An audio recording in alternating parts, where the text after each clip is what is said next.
Hi guys, so magluluto tayo ngayon ng adobong kangkong na may tokwa. So ito yung muna yung kawali. Huwag nyo nang pansinin yung kawali kung ganyan yung itsura kasi ganyan yung kawali ng mga may hirap. Tapos ito yung tokwa natin. Ipiprito muna natin siya. Okay? So ayan na siya guys. So ang ginamit ko pala dyan is yung used oil or yung pinagprituhan na mantika. So, kung ayaw niyo naman gumamit nun, pwede kayong gumamit ng bagong mantika. Ako kasi mas prepare ko yan para mas tipid din. Lahat naman gumagamit ng gamit na mantika eh. Ikaw nga nagpapagamit kung kani-kanino. So, as you can see guys, naluto na yung tokwa. So, magigisa na muna tayo ng bawang.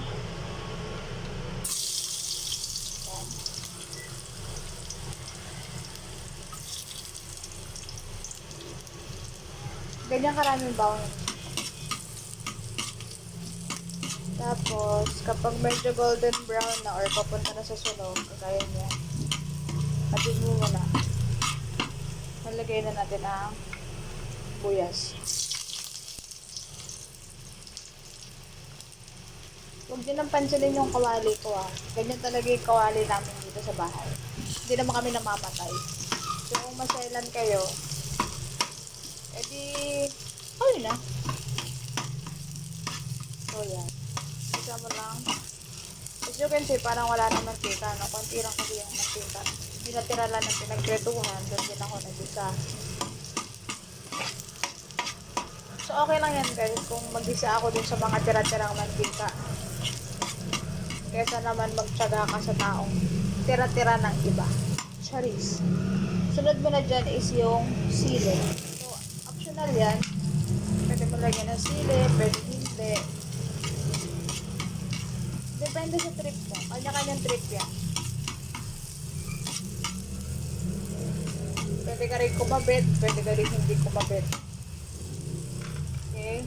So, that part, ang sinusunod ko na dyan, normally. So guys, ang susunod ko dyan is ilalagay ko na yung ating kangkong. So, bahala kayo kung ano gusto nyo ilagay. Gusto nyo ilagay nyo rin dyan yung kapitbahay yung chismosa. Yan.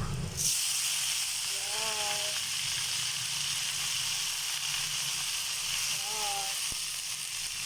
Yan. Hinugasan ko yan guys ha. Pero pwede nyo rin hindi hugasan. Kung ano nga yung trick nyo, bahala kayo sa buhay nyo. So, kapag ganyan na guys, pwede nyo nalagyan ng pampalasa. So, kahit anong pampalasa ilagay nyo, okay lang. So, ako, lagyan natin ng black pepper or yung paminta. Pwede nyo lagyan ng pamintang durog, pamintang buo. Bahala kayo. Trip nyo nga yan guys, malaki na kayo. So, pwede natin lagyan ng MSG or tawag sa atin na hirap, ivermectin.